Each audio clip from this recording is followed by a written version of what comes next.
देश के यशस्वी प्रधानमंत्री आदरणीय मोदी जी, हमारे भारतीय जनता पार्टी के राष्ट्रीय अध्यक्ष आदरणीय अमित जी शाह, हमारी भारत सरकार की विदेश मंत्री बहन सुषमा जी, भारत सरकार के वित्त मंत्री श्रीमान अरुण जेटली जी, श्रीमान थावरचंद जी गहलोत, भारत सरकार के सामाजिक न्याय मंत्री, और हमारे अखिल भारतीय संगठन मंत्री श्रीमान रामलाल जी, इस कार्यक्रम में मौजूद सभी सम्मानित देवियों एवं सज्जनों और हमारे सभी सम्मानित पत्रकार मित्रों, अभी अभी आपके समक्ष संकल्प पत्र हमारे आदरणीय प्रधानमंत्री जी के द्वारा और आदरणीय अध्यक्ष जी के द्वारा विमोचित हुआ है। यह संकल्प पत्र कैसे तैयार हुआ है, इसके संबंध में बहुत ही संक्षिप्त में आप सबको मैं जानकारी देना चाहूंगा। 2009 लोकसभा चुनाव के लिए यह संकल्प पत्र बनाने के लिए हमारे राष्ट्रीय अध्यक्ष जी ने मेरी अध्यक्षता में एक समिति का गठन किया और मेरे साथ 12 लोगों को भी उसमें नामित किया था और संकल्प पत्र को मल्टी डायमेंशनल बनाने के लिए 12 श्रेणियों में भी उसे विभाजित किया था। इतना ही नहीं बल्कि हर विषय के लिए एक अलग से सब कमेटी भी उन्होंने बनाई थी। इन सारी कमेटी और सब कमेटीज ने अपने अपने विषयों पर बहुत ही व्यापक विचार किया है, गंभीरतापूर्वक विचार किया है, जिसके फलस्वरूप आज यह संकल्प पत्र एक विजनरी और वेरी प्रैक्टिकल दस्तावेज बन पाया है, जिसे आप सबके समक्ष आज प्रस्तुत किया गया है। मित्रों, इस संकल्प पत्र के माध्यम से हम नए भारत के निर्माण में 130 करोड़ देशवासियों की आकांक्षाओं को विजन डॉक्यूमेंट के रूप में प्रस्तुत कर रहे हैं। यह संकल्प पत्र आपके बीच रखते हुए मुझे संतोष की ही अनुभूति नहीं हो रही है, बल्कि गौरव की भी अनुभूति हो रही है कि हमारे संकल्पों में करोड़ों देशवासियों की सहभागिता का भी पूरी तरह से समावेश है। भारत के मन की बात, जिसकी चर्चा भी भूपेंद्र जी यादव ने की है, के माध्यम से देश के सभी क्षेत्रों, सभी वर्गों और सभी समुदायों के साथ विस्तृत एवं व्यापक संवाद के बाद अपने दृष्टिकोण का यह दस्तावेज आज हम लोगों ने देश के सामने रखा है। इस दस्तावेज में जितने भी हमने संकल्प दर्ज किए हैं, उसके माध्यम से हम नए भारत के निर्माण की ओर कदम बढ़ा रहे हैं, जो हमारी प्रतिबद्धता है और हमारे प्रधानमंत्री जी की प्रतिबद्धता है। 2014 के बाद हमारे यशस्वी प्रधानमंत्री मोदी जी के नेतृत्व में देश विकास की राह पर तेजी के साथ बढ़ा है। जैसा अभी राष्ट्रीय अध्यक्ष जी ने बताया कि वर्ल्ड की इस समय फास्टेस्ट ग्रोइंग इकोनॉमी यदि किसी कंट्री की है तो वह भारत की है। अंतर्राष्ट्रीय जगत में भारत की प्रतिष्ठा बढ़ी है और हम अब धीरे धीरे वर्ल्ड की टॉप 3 कंट्रीज में, इकोनॉमी की साइज को लेकर वर्ल्ड की टॉप 3 कंट्रीज में आना चाहते हैं। यह हमारा संकल्प है। 2014 के पहले यूपीए के शासनकाल में ठप पड़े विकास को पुनः पटरी पर लाना, यह हमारी सरकार के लिए बहुत चुनौती भरा काम था, परंतु हमारी सरकार ने इस चुनौती को स्वीकार किया और इस संबंध में हमने कामयाबी भी हासिल की। जहां तक हमारे प्रधानमंत्री जी का प्रश्न है और उनके नेतृत्व की सरकार, इन दोनों के प्रति मैं विश्वास के साथ कह सकता हूं कि देश की जनता का विश्वास भी बढ़ा है और विश्वास ही नहीं बढ़ा है बल्कि देश की जनता का भरोसा भी उनके प्रति बढ़ा है। इसमें भी कहीं दो मत नहीं है कि विकास का चक्का इस समय तेजी के साथ चलना प्रारंभ हुआ है। यहां आवश्यक हुआ है चेंजेज करने में भी रंच मात्र संकोच नहीं किया है। जहां तक देश की बाह्य और आंतरिक सुरक्षा का प्रश्न है, उसको सुनिश्चित करने के लिए हमने भरपूर प्रयत्न किया है और देशवासियों के मन में सुरक्षा का भाव भी पैदा करने में काफी हद तक कामयाबी हासिल की है।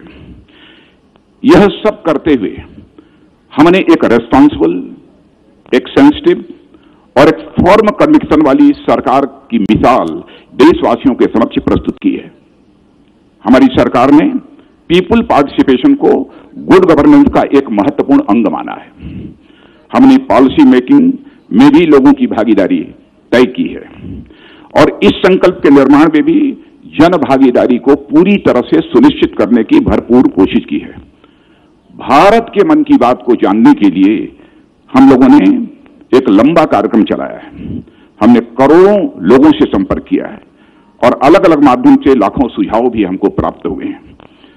लगभग 300 रथ, लगभग 7,700 सुझाव पेटियां और 110 से अधिक संवाद कार्यक्रम और 4,000 से अधिक भारत के मन की बात के कार्यक्रम यह संपन्न हुए हैं। इतना ही नहीं, हम लोगों ने सोशल मीडिया का भी सहारा लिया है। सोशल मीडिया के माध्यम से भी लोगों के मन की बात को समझने की हम लोगों ने अपनी तरफ से भरपूर कोशिश की है। साथ ही विशेषज्ञों के साथ भी हमारे टीम के जो प्रमुख सदस्य थे उनका बैठना हुआ है, हम लोगों का भी उनके साथ बैठना हुआ है, उनके साथ भी हम लोगों ने परामर्श किया है। जहां तक इस संकल्प पत्र का प्रश्न है, हमारा संकल्प पत्र पिछले 5 वर्षों की उपलब्धियों को आधार मानकर अगले 5 साल में हम आगे ले जाने के लिए देश को हम अपना यह दृष्टि पत्र आज प्रस्तुत हम लोगों ने किया है।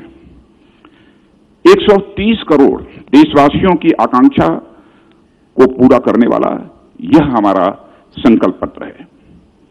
आजादी के 75 वर्ष पूरे होने पर जिस नए भारत के निर्माण के प्रति हमारी सरकार की प्रतिबद्धता है, उसे दोहराते हुए यह संकल्प पत्र आज आदरणीय प्रधानमंत्री जी की, आदरणीय अध्यक्ष जी के द्वारा देश को समर्पित किया गया है। मित्रों, मैं यह भी कहना चाहूंगा, जब भी चुनाव होते हैं बराबर घोषणा पत्र और तरह तरह के नामों से माने मैनिफेस्टो हर राजनीतिक पार्टी के द्वारा जारी किया जाता है। इतना ही नहीं, चुनावों के द्वारा राजनीतिक पार्टी के नेताओं के द्वारा लोगों से तरह तरह के वादे किए जाते। जो भी वादे नेताओं के द्वारा पहले किए गए, शायद वह आंशिक रूप से पूरे हो गए होते तो आज हमारा भारत दुनिया का सबसे ताकतवर देश बन गया होता, हमारा भारत दुनिया का धनवान देश बन गया होता। नेताओं की कृति और कथन, वर्ड्स और डीड्स, इनमें अंतर होने के कारण ही भारत में एक विश्वास का संकट, क्राइसिस ऑफ क्रेडिबिलिटी पैदा हुई है। और मैं कहना चाहूंगा कि हमारे प्रधानमंत्री जी का बार बार आग्रह रहता है कि भारत की राजनीति में जो है क्राइसिस ऑफ क्रेडिबिलिटी पैदा हुई है, इसको भी हमें चुनौती के रूप में स्वीकार करना है। और मैं कह सकता हूं कि 2014 में जो हम लोगों ने घोषणा पत्र जारी किया था, उसमें मैं पार्टी का राष्ट्रीय अध्यक्ष था। हमारे प्रधानमंत्री जी के नेतृत्व में इस सरकार ने उसे पूरा करने की अपनी तय भरपूर कोशिश की है। जो कहा था उसे किया था, यानी क्राइसिस ऑफ क्रेडिबिलिटी को हम लोगों ने चुनौती के रूप में स्वीकार किया है और हम उस पर विजय प्राप्त करने में भी कामयाब रहे हैं।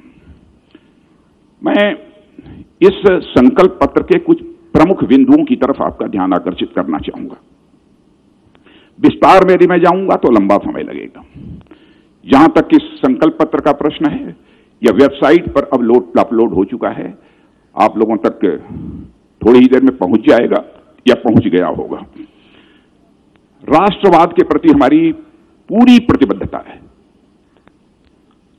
और इतना ही नहीं, आतंकवाद का जहां तक प्रश्न है, उसके प्रति हमारी जीरो टॉलरेंस की पॉलिसी थी, है और जब तक आतंकवाद समाप्त नहीं होगा तब तक हमारी यह जीरो टॉलरेंस की पॉलिसी आतंकवाद के प्रति रहेगी। यूनिफॉर्म सिविल कोड, इसके प्रति, इसको लागू करने के प्रति हमारी प्रतिबद्धता थी, है, इस काम को करेंगे।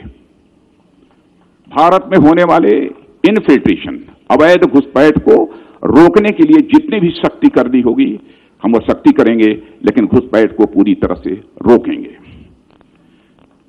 सिटीजनशिप अमेंडमेंट बिल के बारे में भी स्पष्ट करना चाहता हूं कि बिल्कुल 2 टूक शब्दों में सिटीजनशिप अमेंडमेंट बिल को हम संसद के दोनों सदनों से पास कराएंगे और उसे हम लागू करेंगे। लेकिन यह भी आश्वस्त करना चाहते हैं, हम किसी भी राज्य की, चाहे कल्चरल हो अथवा लिंग्विस्टिक हो, आइडेंटिटी पर आंच नहीं आने देंगे। जो भी उनकी पहचान है उसकी पूरी तरह हम प्रिजर्व करेंगे उसे, और उसे हम पूरी तरह से प्रोटेक्ट करेंगे।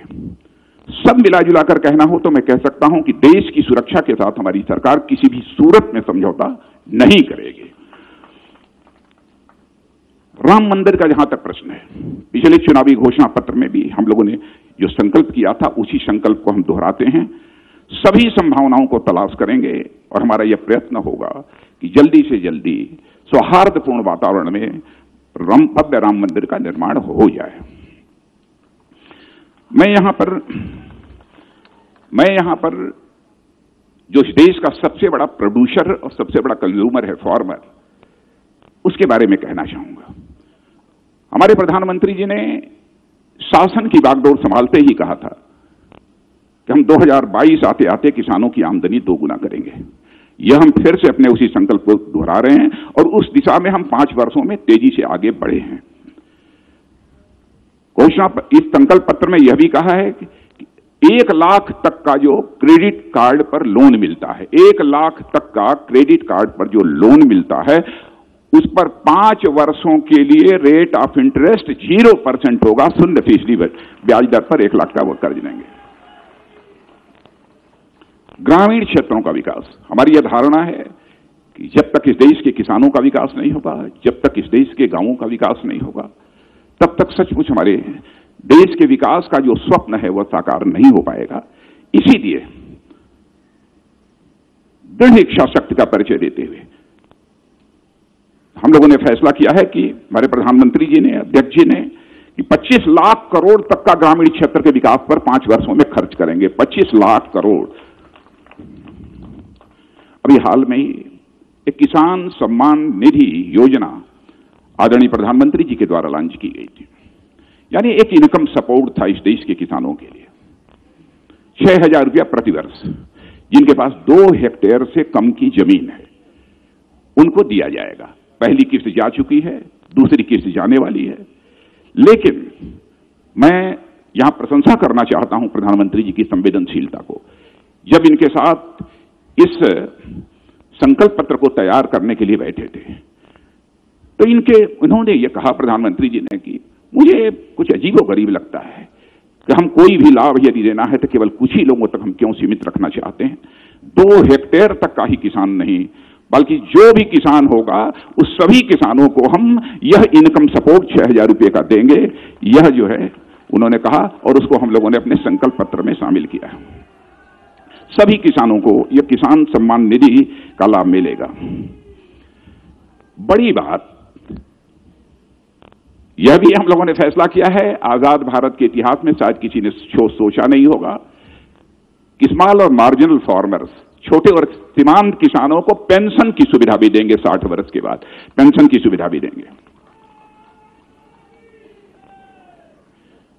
राष्ट्रीय व्यापारी आयोग, हमारे देश के व्यापारी समाज की बहुत लंबे अरसे से यह मांग चली आ रही थी। आयोग बहुत सारे बन गए लेकिन ट्रेडर्स का, बिजनेसमैन का, इनकी चिंता करने वाला अभी तक कोई आयोग नहीं बना। तो इस संकल्प पत्र में हम लोगों ने यह संकल्प लिया है कि हम राष्ट्रीय व्यापार आयोग बनाएंगे।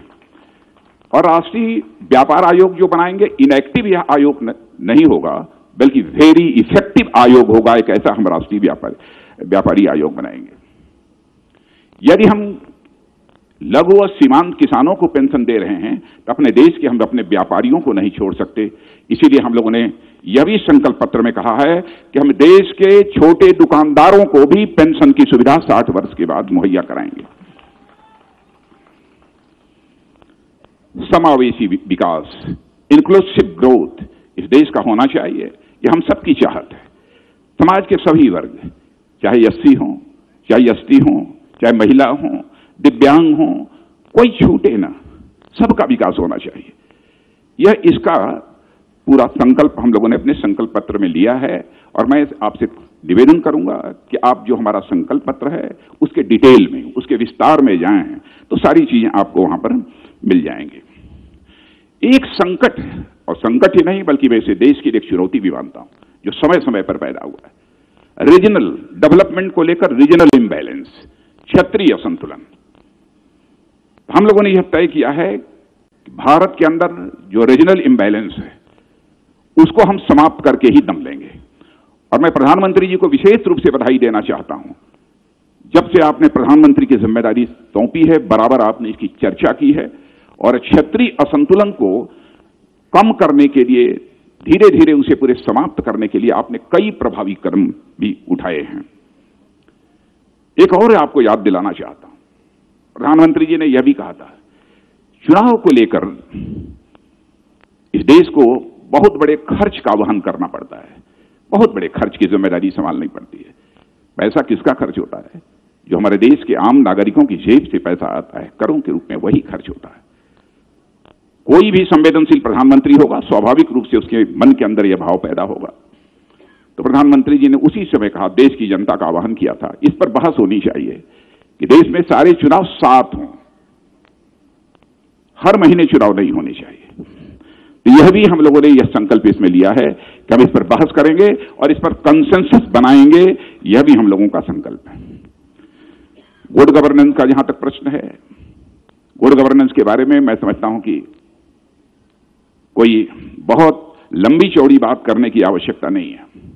यह सभी स्वीकार करते हैं, जहां पर हमने बहुत सारे स्ट्रक्चरल और प्रोसीजरल रिफॉर्म्स किए हैं, वहीं पर सिस्टम में भी काफी चेंजेस लाए हैं। उदाहरण तो हमारे पास कई हैं, लेकिन मैं एक का उदाहरण देना चाहता हूं, direct benefit transfer system. Direct benefit transfer system से जो सहायता, चाहे वो विडो पेंशन हो, ओल्ड एज पेंशन हो, चाहे वो कोई सब्सिडी हो, यह पहले मिडिल मैन के माध्यम से जो लोगों के द्वारा पहुंचती थी, अब वो डायरेक्ट बेनिफिट ट्रांसफर सिस्टम के माध्यम से पहुंचना प्रारंभ हुई है, जिसका परिणाम यह हुआ है कि हम लोगों ने 1,10,000 करोड़ रुपए की बचत की है। सिस्टम में चेंज लाने का यह लाभ होता है, प्रोसीजर्स में चेंज लाने का इतना बड़ा यह लाभ होता है। मजबूत करेंगे, हमारे केंद्र राज्य सरकारों के संबंध बहुत ही बेहतर हों, प्रगाढ़ हों, हम उसको और अधिक मजबूत करने के लिए जो भी आवश्यक होगा कदम उठाएंगे। मैं मित्रों यहां बहुत ही संक्षेप में एक और चर्चा करना चाहता हूं कि हमारे प्रधानमंत्री जी ने अपनी प्रतिबद्धता दोहराई है बार बार कि 2022 तक हम नए भारत का निर्माण करेंगे, जब आजादी के 75 वर्ष पूरे होंगे। तो उसको पूरा करने के लिए हम क्या क्या करने वाले हैं। तो ऐसे हमने लगभग 75 स्टेप्स, 75 कदम तय किए। मैं उनमें से सारे पॉइंट्स की चर्चा नहीं करूंगा, लेकिन कुछ सैलिएंट पॉइंट्स कि 2022 तक किसानों की आय को 2 गुना करेंगे और 60 वर्ष की आयु के उपरांत सामाजिक सुरक्षा सुनिश्चित करने के लिए छोटे और सीमांत किसान हेतु पेंशन योजना, इसकी मैंने चर्चा कर दी है। प्रधानमंत्री कृषि सिंचाई योजना के अंतर्गत सभी सिंचाई परियोजनाएं पूरी करने की दिशा में काम करेंगे, क्योंकि दिशा में से इरिगेशन के बहुत सारे प्रोजेक्ट जो है लंबित पड़े हुए हैं, उन्हें पूरा करेंगे। और मूलधन के सामान्य पर भुगतान की शर्त पर 0% ब्याज दर पर 1 से 5 वर्ष के लिए 1 लाख रुपए तक का हम कृषि ऋण देंगे, इसकी भी चर्चा की है मैंने। और लैंड रिकॉर्ड का डिजिटाइजेशन करेंगे, उसका जो है हम डिजिटीकरण करेंगे। युवाओं के लिए और शिक्षा के क्षेत्र में कई कदम हैं, लेकिन 2 की मैं यहां चर्चा करना चाहूंगा। उत्कृष्ट प्रबंधन संस्थाओं में सीटों की संख्या बढ़ाने के दिशा में भी हम काम करेंगे। हम सीटों की संख्या मैनेजमेंट के जितने भी इंस्टीट्यूट्स हैं उसमें बढ़ाने का प्रयत्न करेंगे। जो हमारे एक्सेलेंट हमारे इंजीनियरिंग इंस्टीट्यूशंस हैं, उनमें भी हम सीटों के नंबर को बढ़ाएंगे। एक्सेलेंट इंजीनियरिंग कॉलेजेस जो संस्थाएं हैं इंजीनियरिंग की, उनमें भी हम बढ़ाएंगे। और इतना ही नहीं, लॉ से जुड़े जितने भी इंस्टीट्यूट्स हैं, लॉ कॉलेजेस हैं, उनमें भी सीटों को बढ़ाने की दिशा में हम कदम उठाएंगे। बुनियादी ढांचा माने एक इंफ्रास्ट्रक्चर डेवलपमेंट के लिए प्रत्येक परिवार के लिए पक्का मकान, जिसको कि अध्यक्ष जी ने भी कहा है, अधिक से अधिक ग्रामीण परिवारों के लिए एलपीजी गैस सिलेंडर। लेकिन अध्यक्ष जी ने कहा है कि हम सभी गरीब परिवारों के लिए एलपीजी गैस सिलेंडर मुहैया कराएंगे, तो हम इस लक्ष्य को हासिल करके ही दम लेंगे। सभी घरों का 100% विद्युतीकरण, power in every village, power for all, यही लक्ष्य रखकर हमारी यह सरकार मोदी जी के नेतृत्व में काम कर रही है। प्रत्येक घर में शौचालय, 98% घरों में इस लक्ष्य को हमने हासिल किया है। सभी घरों में स्वच्छ पेयजल की उपलब्धता, यह भी हम करेंगे। सभी घरों में स्वच्छ जल पीने के लिए मिले, पीने का पानी मिलना चाहिए। नेशनल हाईवेज का काम बहुत अच्छा हुआ है। नेशनल हाईवेज की लंबाई है जितनी, उसको हम 2 गुना करेंगे, जस्ट डबल करेंगे। हम इस लक्ष्य के साथ अपने कदम आगे बढ़ाएंगे। और शहरों और गांवों में ODF प्लस और ODF 2+ दर्जा प्राप्त करने के लिए स्वच्छ भारत मिशन के अंतर्गत 100% कचरा संग्रह सुनिश्चित करेंगे। Waste management 175 gigawatt renewable energy, नवीकरणीय ऊर्जा क्षमता के लक्ष्य को हम प्राप्त करेंगे।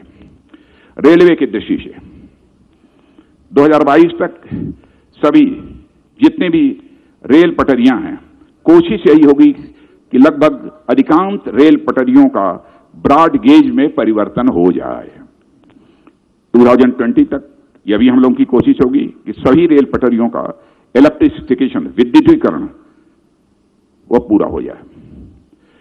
हेल्थ की दृष्टि से आयुष्मान भारत के अंतर्गत 1.5 lakh health and wellness centre खोले जाएंगे। यह सिर्फ काम चल रहा है। 75 नए मेडिकल कॉलेजेस और पोस्ट ग्रेजुएट मेडिकल कॉलेजेस की भी स्थापना की जाएगी।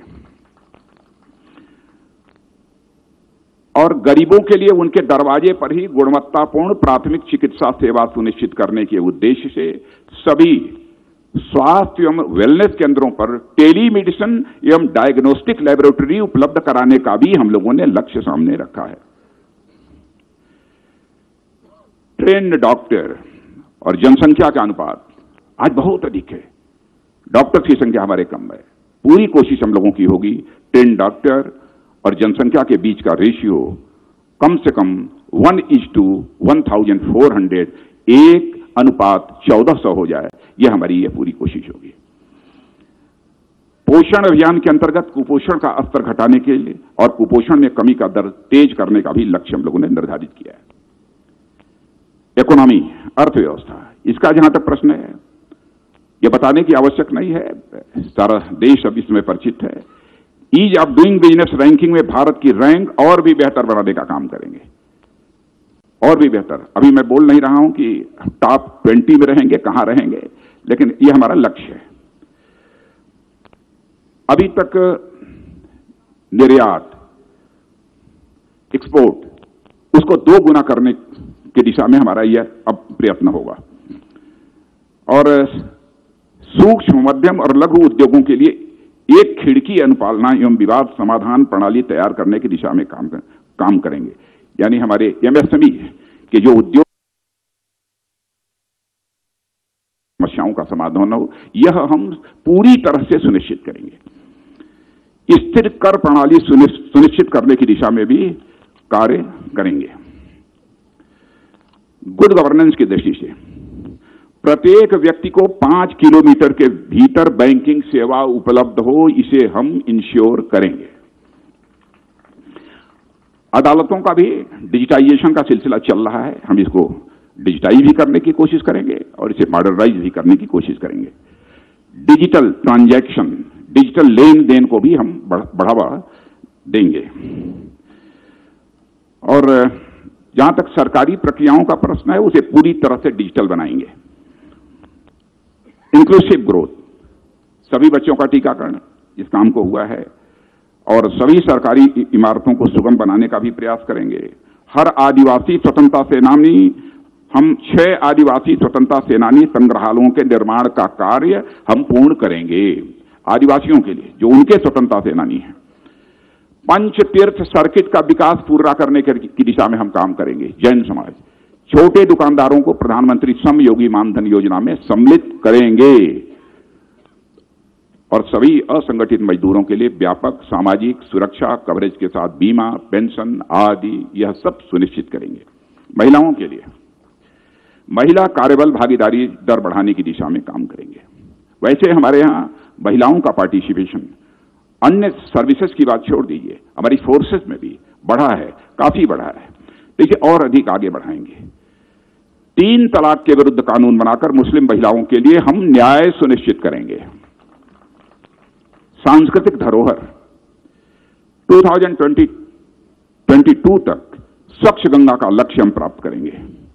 स्वदेश दर्शन, प्रसाद और हृदय योजना के अंतर्गत सभी परियोजनाओं के कार्य को शीघ्रता से पूरा करेंगे। सभी राष्ट्रीय संग्रहालयों के संग्रहों का डिजिटाइजेशन करेंगे। मित्रों, यह सब जो प्रमुख हमारे विजन डॉक्यूमेंट के बिंदु थे, पॉइंट्स थे, उस ओर मैंने आप सबका ध्यान आकर्षित किया है। और मैं पुनः इस बात को दोहराना चाहता हूं कि हमारी सरकार का जहां तक प्रश्न है, नरेंद्र भाई मोदी के नेतृत्व में, जैसा मैंने पहले कहा, जन सामान्य का भरोसा और विश्वास बढ़ा है। इसलिए हम जो कहा है हमने, उसे हम करके ही दम लेंगे। इसी संकल्प के साथ हम यह संकल्प पत्र देशवासियों के समक्ष प्रस्तुत कर रहे हैं। आप सबको बहुत बहुत धन्यवाद।